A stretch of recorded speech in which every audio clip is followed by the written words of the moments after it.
Man, it's beautiful down here in Florida. I'm so enjoying this part of the world, and you can see just behind me, it's so peaceful. There's some birds out over there.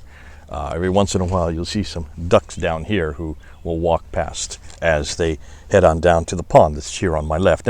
Now I'm answering questions from the comments at the bottom, and I want to make sure that I keep up with these questions so that you do get a response to the best ones, the ones who are really asking and are very serious. And there have been some that concerning the emergence or the origins of Islam. How and why did Islam start so suddenly in the 7th century? What was the meaning, or what was the impetus behind it? Here's one by a fellow or someone named Mati Latvali. Mati Latvali says this: when we assumed that Arabs had already conquered all of Spain, from Spain to Persia, when the Prophet was invented, he says in Antigime, possibly using 1 to 2 historical men, what explains this very sudden and enormous military success if they did not have an ideology fueling it? No flag to rally under. Terrific question. This is repeated similarly by Tim Kaine. More recently, he says this, and I'm going to read his because he expands on this, asking much the same question. Tim Kaine says this: while the work on variance is good and valid and should yield fruit in determining Islam, and the same holds true for Dan Gibson's work, it doesn't mean that Jay's position that Malik invented Islam in 680, actually 692 I think is the better date, is correct. The Notre Dame scholar of religious studies, Gabriel Said Reynolds, postulates that Arab identity emerged before Muhammad, as probably did at least some of the Quran. And this, he says, may have been the impetus. Moreover, he goes on to say, the Arab armies were deep into North Africa, the Arabian Peninsula, and the Iranian plateau. Something propelled them. Something caused the Arabs to suddenly cohere, to create large armies, engage in vigorous expansion, constant battle, and expansion outward long before Abd al-Malik came along. So he's echoing what Mati Latvala said, but expanding more upon that and saying, what is that impetus? You can't just say it's one man named Abd al-Malik that started this whole thing. And I would agree with both of you, Mati and Tim Kaine. Absolutely. No one suggests that there was not an impetus behind it. No one would suggest, and I've never suggested that that Abd al-Malik is the one that created Islam. Please, if I have, I stand corrected. I would never suggest that Abd al-Malik created Islam. No, he didn't. He created this, he basically took this Arab identity. And remember, I've said this over and over again, so has Mel from Sneakers Corner. We have said this, we've repeated this, that this idea of an Arab identity began much earlier, way back in around 622. In 622 is when Heraclius defeated the Sassanids, and the Sassanids are the Persians. The Persians were way off in the east. Remember, they were the ones way off in the east that had really controlled the Arabs, and the Arabs were under their yoke for centuries. And when the Byzantines, under Heraclius, then finally defeated the Sassanids, and remember, who was part of that?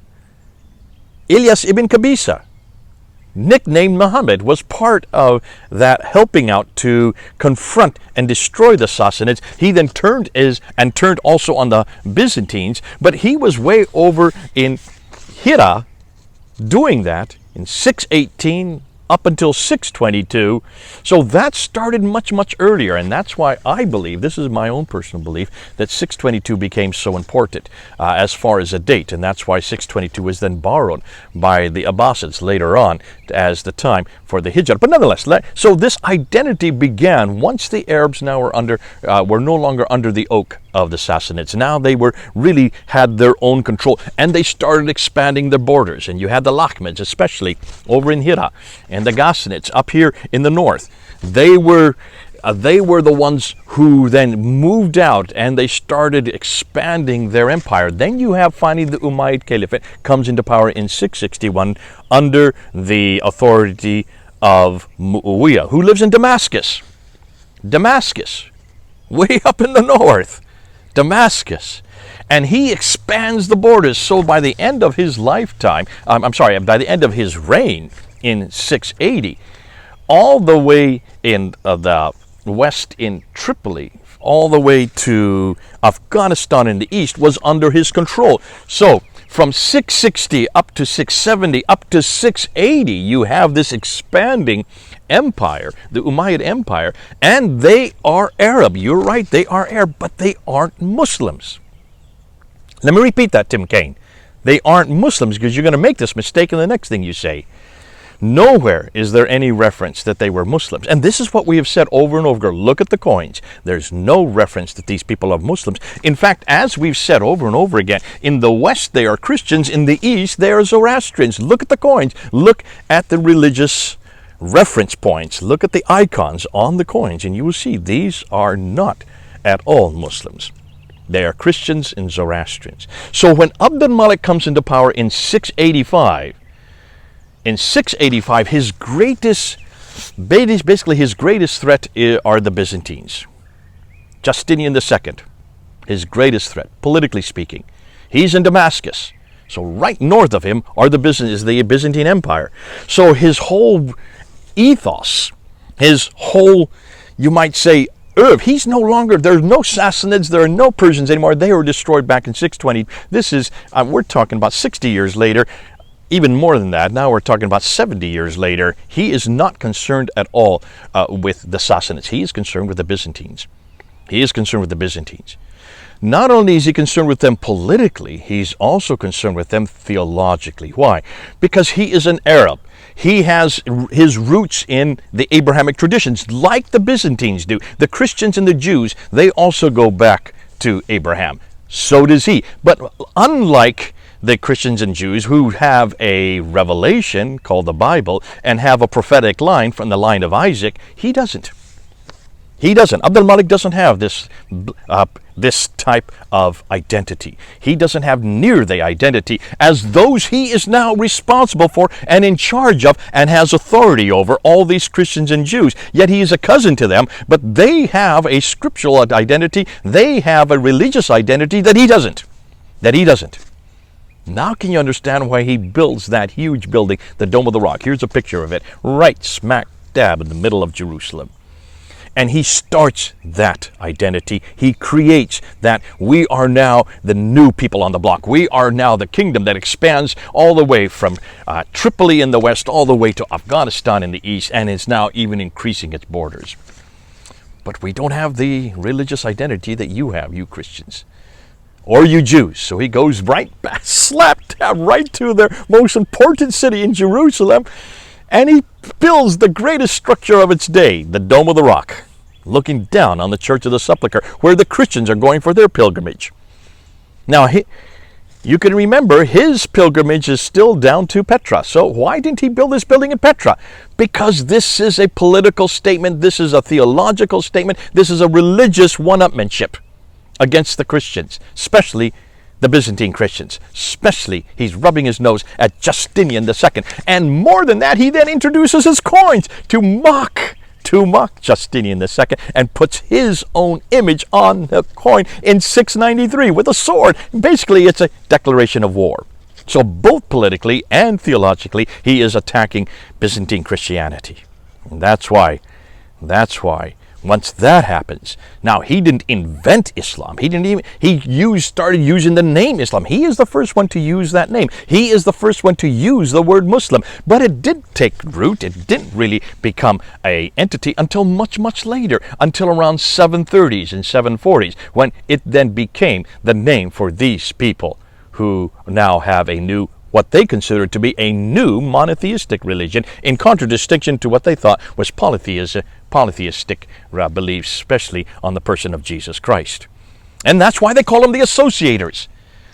Even Abd al-Malik puts that on his coins, and he puts it on the Dome of the Rock. The Shahada, La ilaha illallah, Muhammadur Rasulullah, that means you have that reference that the associators built into the Shahada, That means us. We are the associators. Look at John of Damascus. He comes out in the 700s and he talks about himself as the reference point, as the associators according to you. He doesn't believe he's an associator with God. He's not done any of the sort. Neither do we today.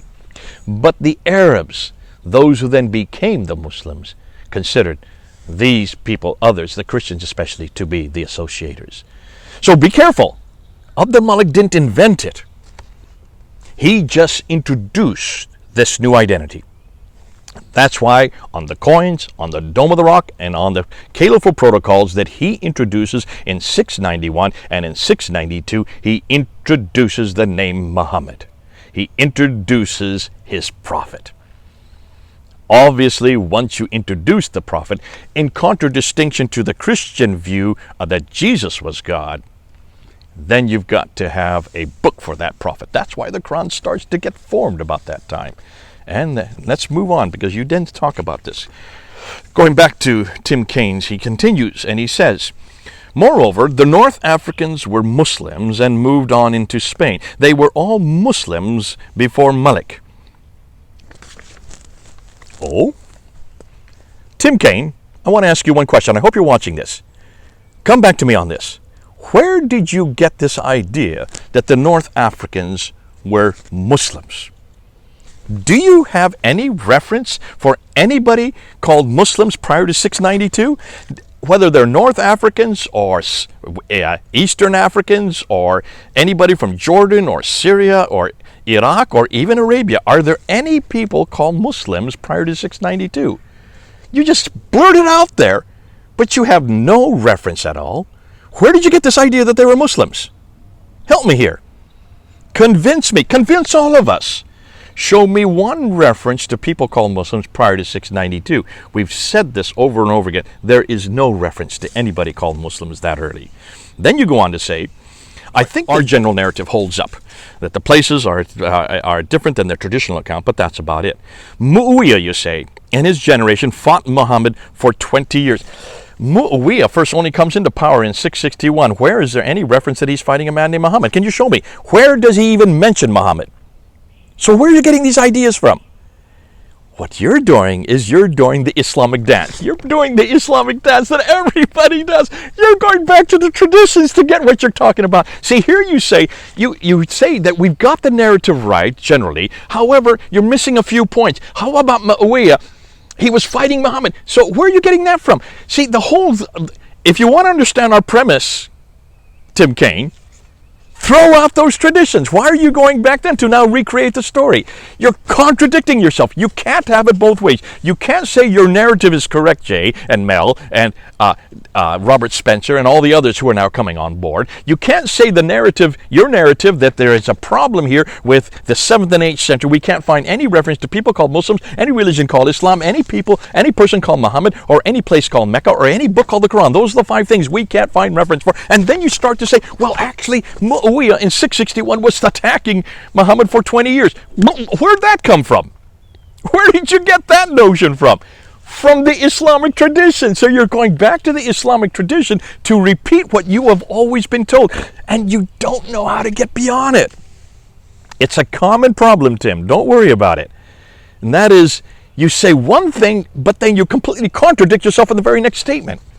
You cannot do that and be held justifiably, or to be consistent. And then you go on and say, he fought Muhammad for 20 years. Listen, Mu'awiyah wasn't even there. Muhammad died in 632. Mu'awiyah didn't come into power in 660. So even that reference doesn't make sense. That's 30 years after Muhammad was dead. He comes to power. So how could he fight him? Muhammad's been dead for 30 years. Nonetheless, though he was a charlatan and hated him, despite liking to receive Muhammad's empire, when Mu'awiyah's generation died out, that's around 680, then the next generation was more accepting and glorifying of Muhammad and the promotion of Islamic chauvinism. My opinion on you. Listen, Dick, if you're going to have an opinion like that, at least use historical evidence and stop defaulting back onto the Islamic traditions.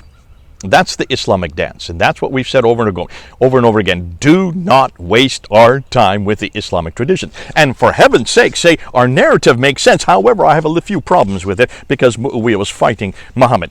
First of all, that's historically incorrect on both the traditional account and also on our account. You can't have someone fighting someone who's been dead for 30 years. And secondly, be careful that you don't confuse the two. Either you're going to go with the historical record, either you're going to go with the evidences on the ground, or you're going to spend all your time just mimicking and narrating and copying what the Islamic traditions from the 9th and 10th century say, redacted back onto the 7th century. Be careful. Don't do that, because once you do that, then you're not going to be able to come up to any conclusions. You'll be laughed out of court. I'm not laughing at you now, but I am saying be careful. Do not do that Islamic dance, because in doing that, you just discredit your whole theory and you just discredit your whole premise. God bless you. Nonetheless, thanks for bringing that up, and realize that this is something that did not happen overnight. Now, what Muslims want us to believe, what the Islamic tradition starts from its premise, is that all of Islam as we know it today, including all the laws, all the traditions, all the schools of law, all of this was created at the time of Muhammad. So that everything Muslims are to do and say and all their theological precepts were created in that 22-year period from 610 to 632. Can you now see the problem with that? Can you now see the problem with that? Because all these laws and institutions and all these references to cities and places and names and dates do not make sense in the 7th century at all. They just don't exist. These theologies and this biography and the sayings don't even begin to appear in the 9th century. They did not exist in a 22-year period. They were not created over a 22-year period like Muslims like us to believe. 200 to 300-year period, that makes sense. And almost all of it much too far north and much too late. Remember, I have been saying this for 25 years. You're finally getting it, some of you, but you still can't get rid of those Islamic traditions. You still fall back onto them to try to explain the world around you without even thinking not only how inconsistent it is, but how it does not fit the historical record. Oh, it's so good to be able to stand on the historical record and to be held accountable by the historical record. Always, always, always show me evidence on the ground. Show me any Arabs from North Africa that call themselves Muslims. Show me any reference that Muawiyah even knew the name Muhammad. At least the Muhammad of the traditions. You're not going to find it. Show me any city called Mecca that he prayed towards. You're not going to find it. Show me any train routes that even went through that city. You're just not going to be able to find it. And that's why we're putting up these videos, to help you understand that the evidence on the ground, the historical evidence that we are using in almost every category, is resolute in its authority. Come on home to the evidence on the ground. That's all I ask. Be historically correct and stick to it. God bless you. This is Jay on this beautiful day here in Central Florida, where I am for this time period. Over and out.